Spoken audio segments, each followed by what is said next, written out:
I lost my job 6 months ago. One day, I was a pilot for a major airline, flying across the world. The next, I was sitting in my apartment, staring at a termination email. The airline had shut down due to financial problems, and just like that, my career was over. I applied everywhere: big airlines, small regional ones, even cargo flights, but nothing worked out. Either they weren't hiring, or they wanted more experience than I had. My savings were running out, and I was starting to feel desperate. That's when I got the email. It was from a company I'd never heard of, Horizon Aviation. The message was short. "We've reviewed your experience and would like to offer you a position as a private airline pilot.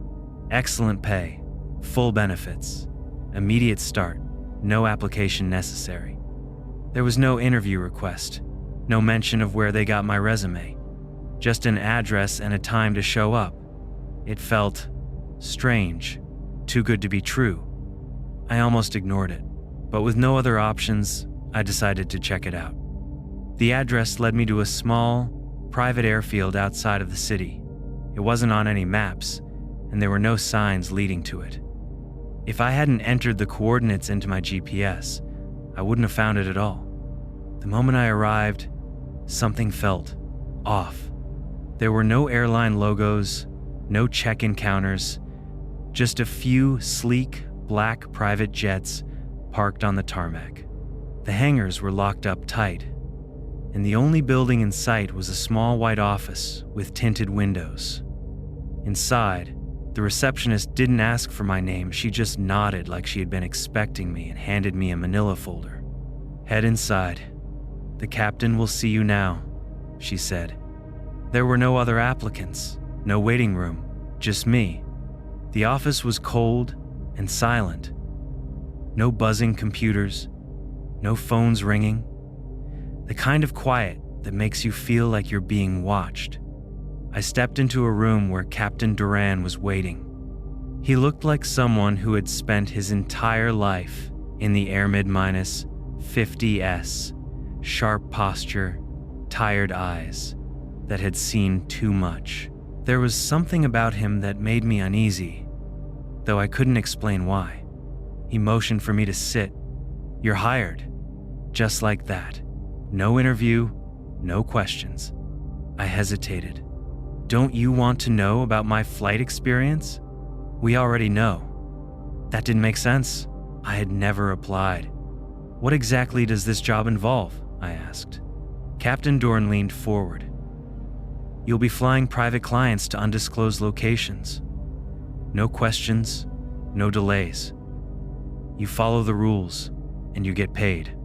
He slid a small black box across the desk. I opened it. Inside was a gold-plated pilot pin shaped like an eagle. "Always wear this," he said. I frowned. "Why?" Dorn didn't answer immediately. He just studied me with those tired eyes. Then, finally, he said, "Because the last pilot who forgot never made it back." I waited for him to laugh, to tell me it was a joke. He didn't. After the meeting, I was escorted to a locker room where my uniform was waiting. It looked normal except for one thing. A single sheet of paper taped to the inside of the locker. It had 7 rules typed in plain, black text. 1. Always wear the pin. 2. Never speak to a passenger who wears sunglasses at night. 3. Ignore anything knocking from the cargo hold. 4. The jet fuel is not just fuel. 5. If you see another plane flying alongside you, do not acknowledge it. 6. The passenger in seat 8A does not exist. 7. You must always land before 3:33 a.m. I read the list twice. I wanted to believe it was a joke, some kind of initiation prank for new hires. But the way Captain Dorn had looked at me when he gave me the pin, it didn't feel like a joke. I should have walked away. I should have left that airstrip and never looked back. Instead, I put on the uniform, pinned the gold eagle to my chest, and got ready for my first flight. I didn't know it yet, but I had just made the worst mistake of my life. I arrived at the tarmac just before sunset. The private jet was already prepped for takeoff, a sleek, black aircraft with no visible airline markings. It looked expensive, like something a billionaire would own. Captain Doran was waiting near the stairs, arms crossed. He nodded when he saw me. "You're on co-pilot duty tonight. Just follow my lead." I climbed inside, expecting to find a standard cockpit layout. It was mostly the same as a commercial airliner, except for one thing. There were no destination details. The flight plan simply read, "Horizon route, no deviations." I frowned. "Where are we flying?" Doran didn't look up. "You don't need to worry about that." That was the first red flag. The second came a few minutes later, when the passengers started boarding. I stayed in the cockpit as people took their seats. There were only about a dozen passengers, all silent, all dressed in business suits. No chatter, no small talk. Then I saw him. A man in a dark gray suit, walking down the aisle, wearing sunglasses. The rule flashed in my mind: never speak to a passenger who wears sunglasses at night. It wasn't just him, though. 2 others were wearing sunglasses too. They sat in silence, completely still, like they weren't even breathing. I turned back to Doran. "What with the sunglasses?" He didn't answer. He just flipped a few switches and muttered, "Ignore them." That was red flag number 3. I strapped in and focused on takeoff. The engines roared to life, and we lifted off the runway. Everything about the flight felt normal. For the first 30 minutes, then I checked the passenger manifest. That's when I noticed seat 8A. It was marked as empty, but when I looked back at the cabin through the small cockpit window, there was someone sitting there. I tried to shake it off. Maybe it was a mistake. Maybe the manifest was wrong. Then came the knocking. It was faint. At first, a soft tapping sound coming from the cargo hold beneath us. Doran stiffened in his seat. Knock, knock, knock. It grew louder, more persistent. I reached for my headset mic. "Is there an animal in the cargo hold?" Doran grabbed my wrist before I could call the flight attendants. His grip was tight, almost painful. "Ignore it." I swallowed hard. "But..." "Ignore it." His voice was sharp, final. I hesitated. But then the rule flashed in my mind again. Ignore anything knocking from the cargo hold. The knocking didn't stop. It only got louder, like something inside was getting impatient. I kept my eyes on the controls, my hands gripping the yoke so tightly my knuckles turned white. Doran didn't say another word. Neither did I. The knocking continued for exactly 13 minutes. Then, just as suddenly as it started, it stopped. By the time we reached cruising altitude, the passengers were being served drinks. The cabin was eerily silent. One spoke. No one made eye contact. I glanced back again. My stomach dropped. The flight attendant was setting a meal tray down on seat 8A. The tray floated in midair, resting on nothing. The moment she let go, it stayed there, perfectly balanced on the empty space. I blinked hard, my brain struggling to process what I was seeing. There was no one in seat 8A, but there was a meal tray in front of it. I turned back to Doran, my voice barely above a whisper. "Do you see that?" He didn't even look. "Eyes forward, kid." That's when I realized he already knew. I checked the flight clock. 2 hours left. I wanted to ask more questions, but something told me I wouldn't like the answers. Instead, I focused on the instruments, going through every gauge and control. That's when I saw it. A black metal box mounted above the control panel, completely unmarked. It wasn't standard issue. In fact, I'd never seen anything like it in any plane before. I pointed at it. "What is that?" Doran exhaled, rubbing his temple like he was tired of my questions. "It's not for us." "What does it do?" He didn't answer. I reached for it. "Don't touch it." His voice was cold, firm. Something about the way he said it made my stomach twist. I slowly pulled my hand away. For the rest of the flight, I kept my eyes forward, trying to ignore the meal tray floating on nothing, trying to ignore the fact that we had an empty seat on board, and trying to ignore the feeling that something in the cargo hold hadn't stopped watching me. By the time we reached the destination, I was drenched in sweat. The airstrip was in the middle of nowhere. No city, no lights, just a single runway surrounded by dense trees. As we taxied to a stop, 2 black SUVs were already waiting on the tarmac. No airport personnel, no security checks, just 2 vehicles, engines running. The passengers exited silently, including the ones with sunglasses. Nobody collected the meal tray from 8A. Then, without any announcements, the cabin door shut. Doran turned to me. "We take off in 5 minutes." I stared at him. "Aren't we picking up new passengers?" "Number." He started flipping switches, preparing for takeoff. I couldn't move. We had just flown a plane full of people to a hidden airstrip. They had left without a word. No luggage, no belongings, no flight crew waiting for them. Now, we were leaving with an empty plane. Something was very wrong. But at that moment, I realized the worst part. I had just accepted my second flight, and I still had 5 more rules to follow. I barely spoke on the flight back. Doran didn't seem to care. He went through the motions, piloting like it was just another routine job. I tried to act normal, but my mind was racing. Who were those passengers? Where did we take them? And why the hell was seat 8A occupied by someone who didn't exist? The black box on the control panel still sat there, unmoving. The rule about it echoed in my head. Don't touch it, don't ask about it. I gritted my teeth, fighting the urge to ask more questions. When we landed back at the private hangar, Doran unbuckled and stretched. "You're back tomorrow night, same time." I swallowed. "Same flight?" He didn't answer, just grabbed his bag and left. I stepped outside into the cool night air.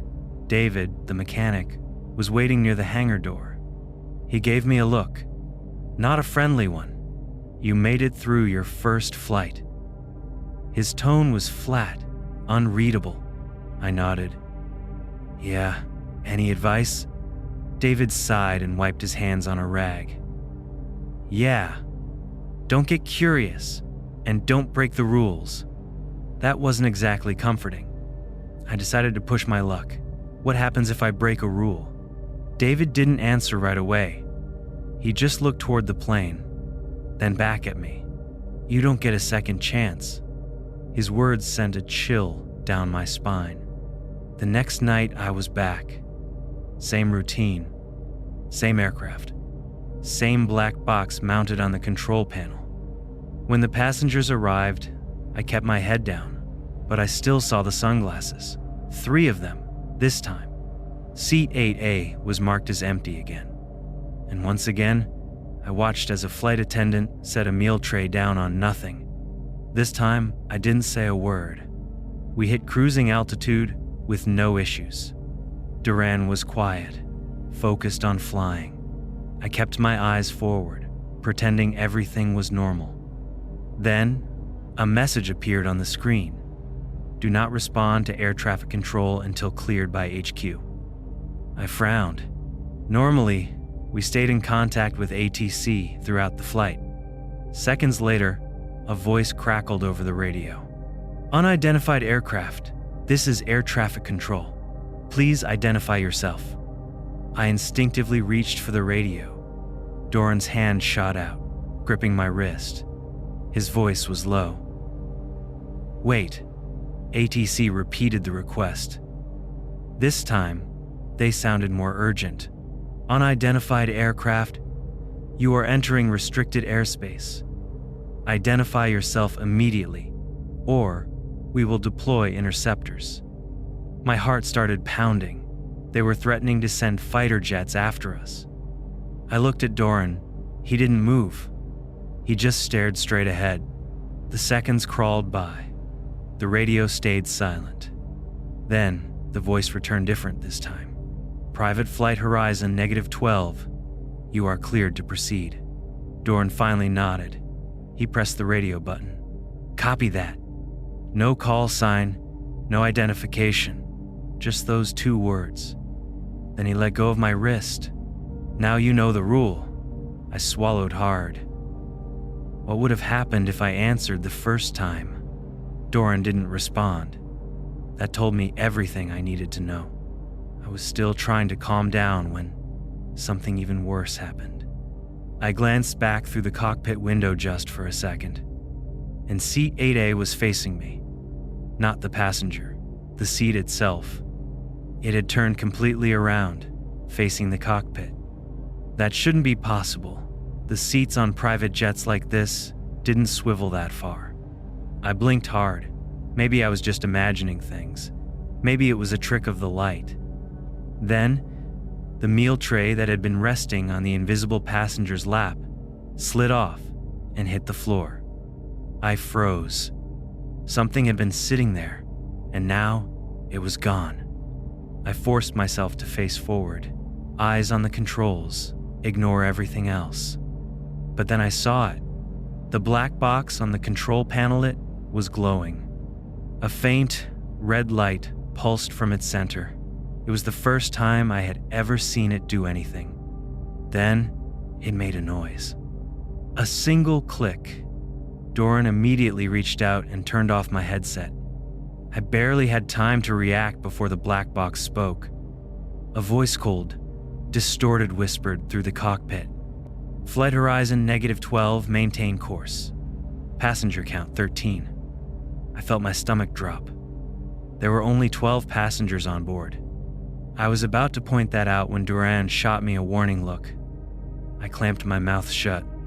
Then the black box clicked again, and the red light faded. Doran switched my headset back on. "Don't react. Don't question it." I didn't say anything. I couldn't, because I had just realized something terrifying. The black box had counted 1 extra passenger, and I had a horrible feeling it wasn't a mistake. When we landed, the passengers filed off the plane in silence, just like before. The cabin crew did their usual cleanup, and I stayed in the cockpit, trying to shake the feeling of unease. Then, just before leaving, I did something I shouldn't have. I checked the passenger manifest. Seat 8A was marked empty, but beneath the list of passengers, there was a handwritten note. "He sat with us again tonight, but he won't be on the next manifest." I slammed the folder shut. Doran was already waiting by the stairs. He gave me a knowing look. "Still want this job?" I swallowed hard. My hands were clammy. My heart was racing. But somehow, I nodded, because at that moment, I realized something. I needed to know the truth, and the only way to do that was to keep flying. I'm not sure when it started feeling like I was trapped in something I couldn't control. Every time I flew, the rules became heavier, the silence more suffocating. By the time my 4th flight came around, I was barely holding it together. I stepped into the hangar, trying to keep my nerves in check. The night air was cold, and the airport lights felt like they were always too bright. The crew was already on the plane, moving with that practiced calm that made everything seem routine. But I felt the tension in my chest, like there was something I wasn't supposed to see, something I wasn't supposed to know. Doran was already inside, his back turned to me. I walked up and climbed the steps. "We good to go?" He didn't turn around. "We'll talk in the air." That wasn't reassuring. We took off in silence, the hum of the engine filling the space between us. I glanced around, my mind still buzzing. The last flight was on my mind. There had been that message on the black box and that extra passenger, but Duran had shut it all down. Don't ask questions, he had told me, but I couldn't help it. I had to know. Midway through the flight, a new rule was introduced this time. It came from Doran. Rule number 5, he said flatly, his eyes locked on the controls. I raised an eyebrow. Don't ever land early. If you're ahead of schedule, slow down and delay the arrival. I frowned. Why? He gave me a hard look, his jaw clenched. Because it's not just about the flight, it's about the timing. He didn't elaborate, but I could feel the weight of it. The air in the cockpit felt thicker, like I was suffocating under the pressure of unspoken rules. I stared at the instruments in front of me, trying to distract myself, but my mind kept circling back to the unasked question: why was timing so important? I glanced out the window, trying to focus on the clouds, but the same sense of unease from the last flight settled in my chest again. Then it happened. It was subtle at first, a flicker of movement in my peripheral vision. I didn't think much of it, but then I saw it clearly. The empty seat 8A, one that I had come to associate with the strange, invisible passenger, was occupied again. I blinked, my heart skipping a beat. There, sitting calmly in the seat, was a man. His features were hard to make out, just a silhouette against the dark window. I tried to keep my focus on the flight, telling myself it was just my mind playing tricks. But then I saw the seatbelt light flicker on, and the seatbelt itself tightened around the seat, as if someone had fastened it. I glanced at Doran. He was still staring straight ahead, his face expressionless. Is anyone sitting in 8A? I asked, trying to keep my voice steady. Doran didn't respond. My eyes went back to the seat. It was empty again. I couldn't shake the feeling that something was wrong, something that I wasn't seeing or understanding. The rules were starting to feel like chains, tightening around me. Every flight felt more and more like a trap, like a stage where I was the only one unaware of the script. It was when we neared the destination that I felt the first real shift, like the entire plane had gone still. I glanced at the instruments. The altimeter was frozen. The speedometer was reading the same thing for the last few minutes we were stuck in place. I looked at Duran. He wasn't looking at me, but his jaw was tight. The black box again? I asked. Don't touch it. His voice was low. I hesitated, then nodded, but I couldn't ignore the fact that we weren't moving. The flight attendants began to move in a weird, synchronized way, like they were all on the same invisible rhythm. They didn't talk to each other. They just moved, setting trays down, adjusting seat cushions, checking for seat belts. Something was wrong. We finally landed, but it wasn't smooth. The plane seemed to drop out of the sky for a moment before pulling up just in time to touch down. The wheels skidded against the runway, sending a jolt through the cabin. I was thrown forward, my seatbelt digging into my chest. As soon as the plane stopped, Doran turned to me. That's why we don't land early. I could barely catch my breath. What the hell just happened? I asked, voice shaking. Doran didn't answer at first. Then he said something that hit me harder than anything before. You didn't land on time. Not yet. We taxied to the hangar, but there was no one waiting this time. No crew to unload the plane, no guards, no planes parked beside us. It felt like we had landed in the middle of nowhere. What do you mean by not yet? I asked again, but Doran remained silent. I followed him out of the plane, my mind a whirl of confusion and anxiety. As we stepped onto the tarmac, I realized something.